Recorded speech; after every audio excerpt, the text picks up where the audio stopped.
Yeah, rod doing rod and all that. You already know. So let's get to it. I got a lot of things I want to talk about today. So I did this workout class called FS8, and it's a really difficult class. My wife's been doing it for a while. It's the first time I've done it. You ever heard that phrase? When was the last time you've done something for the first time? This is the first new thing I'm doing in a while. So I did this class and I'm going to talk about it and my impressions of it. But it just made me think about something else just a couple of minutes ago.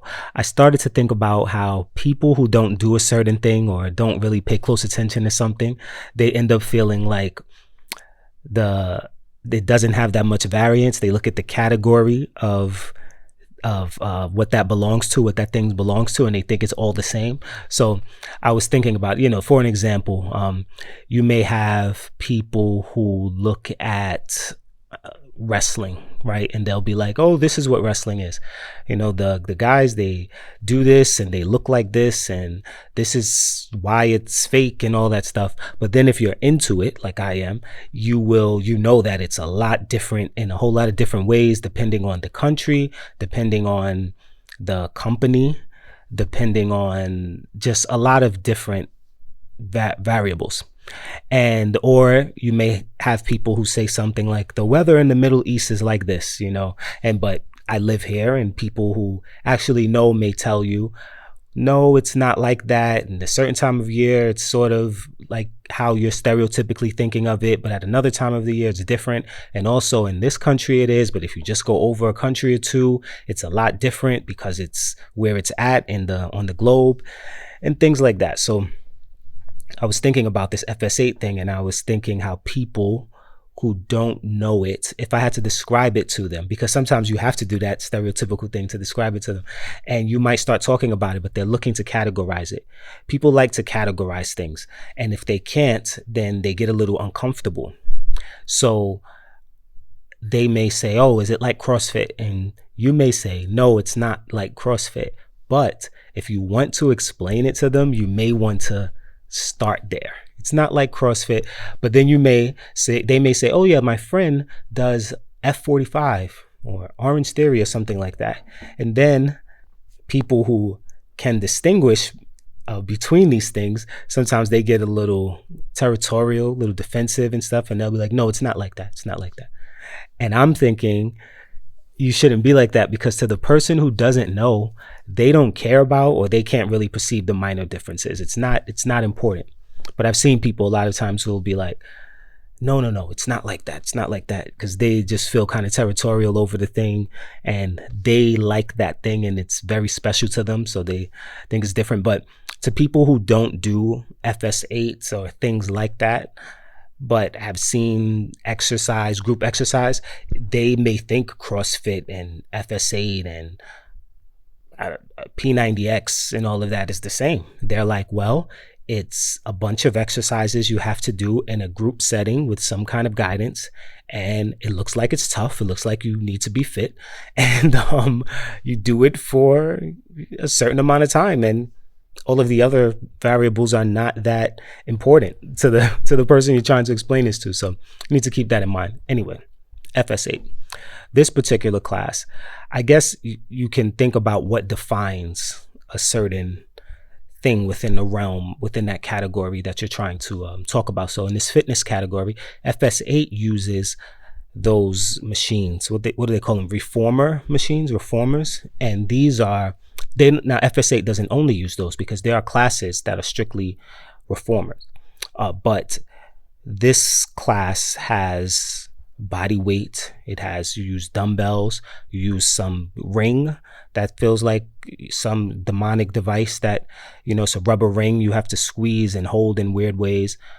You use a ball, you do all kinds of exercises, and yes, you do the reformer. If you haven't seen a reformer, this is some kind of weird torture device. It's, how can I even describe this? Say you take a bed, right? And you cut the mattress in half in box spring, and you keep the other part there, but you make it flat. And it's black and it's made of like this material. and the rest of it is open. It's and on each side, it's a frame. It's a frame. It's like a bed frame. It has poles, and there's springs. And the part that's still there, the black part that's like this, you can move it with your body, and it has all kinds of attachments and stuff like that and resistance. And it's super, super difficult. It's very difficult. And it can be a little more easy or a little more difficult, but at its easiest, it's still very difficult. And you can work just every part of your body. You have to keep your balance or you're going to fall. And if you fall on this thing, you are going to really hurt yourself. So you don't want to fall. So you want to do it right. And it's just like, it's having your body move in ways that it doesn't naturally move, and you won't be good at it. And that's the thing about it. It keeps you fit because of that. So there's that station, and then you have other stations that require you to do other kinds of things. So you may do 4 exercises there, but then you have to move to another station and do a whole bunch of other exercises on a mat, and then another station where you have to do a whole different set of exercises. And it's crazy. You have to do this for about an hour with a warm up and cool down. And it sucks and it's very difficult, but it gets you fit and it makes you use parts of your body and that you may not use, and parts of your body that you do use in ways that you normally don't use it. So I did 2 trial classes. My wife, this is her main fitness endeavor. This is the main thing she does. I usually go to the gym. I'm sold though. I'm sold. This is definitely something that will help keep me fit, and I think I should adopt this into my practice. I don't love the idea of having to go pay for it when I have a gym in my compound that I pay a lot of money to live at. So I don't know. Maybe we'll see. We'll see what we're going to do about that. Hold on a second. Sorry, I had to go get a rag. It's getting really warm. I'm sweating. I sweat I sweat a lot. Let's put it like that. I sweat like Patrick Ewing. And we're getting to the really warm part of the year in Qatar. When I say the warm part of the year in Qatar is not like the warm part of the year where you live. It is hot, and we're there. And I don't know. I don't want to keep the AC on all the time. It's not that comfortable, and the sound and whatever. But so I went and got a rag. Now, did you see did you listen to my previous podcast? This doesn't count. You see how long this is? Look, people try to give you one of these in their house or at the hotel. This is not for like washing your face. A rag needs to be more like this. See? That's what we're talking about. That's a washcloth, okay? Gonna give somebody a washcloth, that's what you want to give them. Yeah. So anyway, what else? So how about people who feel like they are entitled to vengeance? I used to be a person like that. I felt like there would be I felt like I'd feel a lot of slights, like people would slight me. And many of those were just perceived. They weren't really doing anything to me. They didn't care. And even if they did, it wasn't that big of a deal. But I was just very petty. And I felt like on some level, I had to get them back. And I went on a journey to stop being like that. Every once in a while, I can still be like that. I can. But for the most part, it's not one of my defining traits. And it used to be. And I'm not proud of that. So I can see when people are like that, like when they're trying to seek some sort of vengeance or getting back at someone. My wife has that problem a lot with my daughter. Well, we both have it, but my wife is the one who really picked up on it first and sees that she does that a lot. And she's right. My daughter's awesome, but she has that thing, I guess she got it from me, where she has to get people back and feels like she is entitled to revenge. And that's the thing. Some people, I know I've done people wrong and they haven't really felt like, or not actively, I don't feel like they tried to get revenge on me. And then I can tell when there are people who feel like they're entitled to get back at me. And sometimes it's for something I haven't done to them at all. But I can see that revenge and that pettiness and that vengeance formulating. against me. And now I try not to take it personal. I try to talk to him. I try to call it out actually when I see it.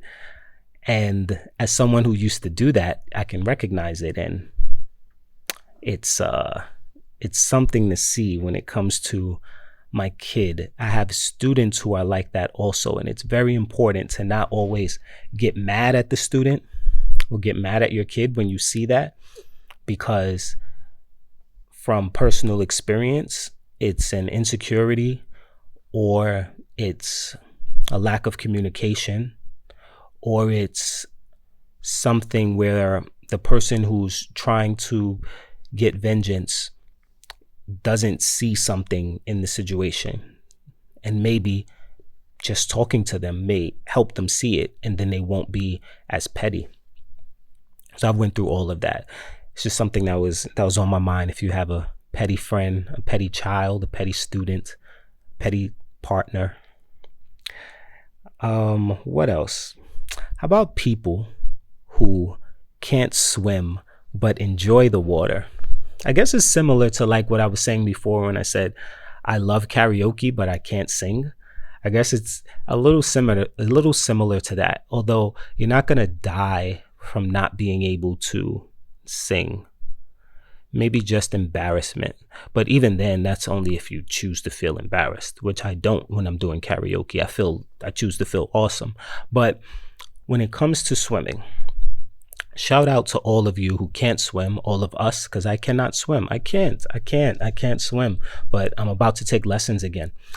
And who love the water, though. People really don't understand how much I actually love being in the water. They always say to me, yeah, the people who know I can't swim, yeah, I know you wouldn't want to do that because you can't swim. And I'm like, well, if I can determine that I can do that thing without drowning or without having a huge fear of drowning, then I would like to do it. But sometimes I am asked to do things that maybe I don't need to know how to swim to do.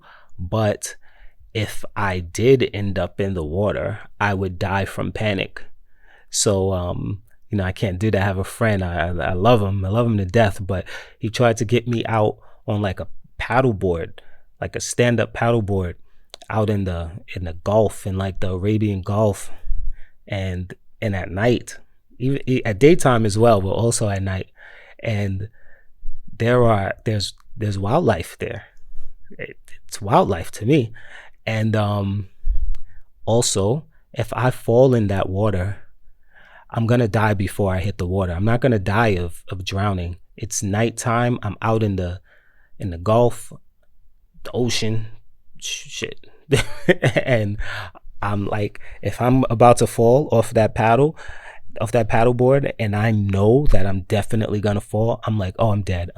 By the time I hit the water, I'm dead already of panic of what's going to happen to me. I'm going to get eaten by a jellyfish. I'm going to be the first person ever who's been eaten by a jellyfish. And I'd rather that not happen to me. But yeah, I do love being in the water though. In a pool that comes up to right here, stick my neck out a little bit.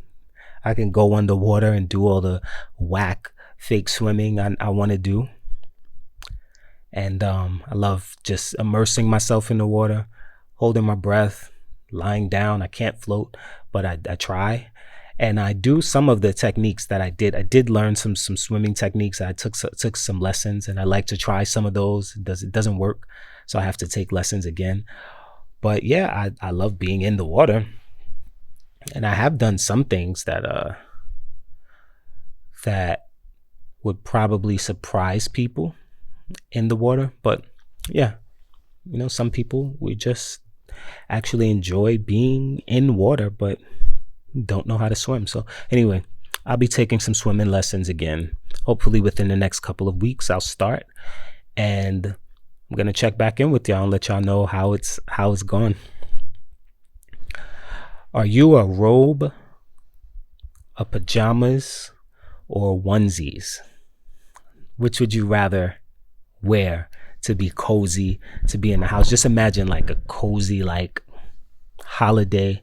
You're at home, you're not working, and you have some time, you don't have anything really pressing on your mind, you're in something really comfortable. Maybe you're having coffee, some tea, some nog, something like that. Some Christmas cookies, who knows? Some dates, some mamul, something, right? At your coziest and most comfortable. And cozy, of course, cozy is like perfect temperature.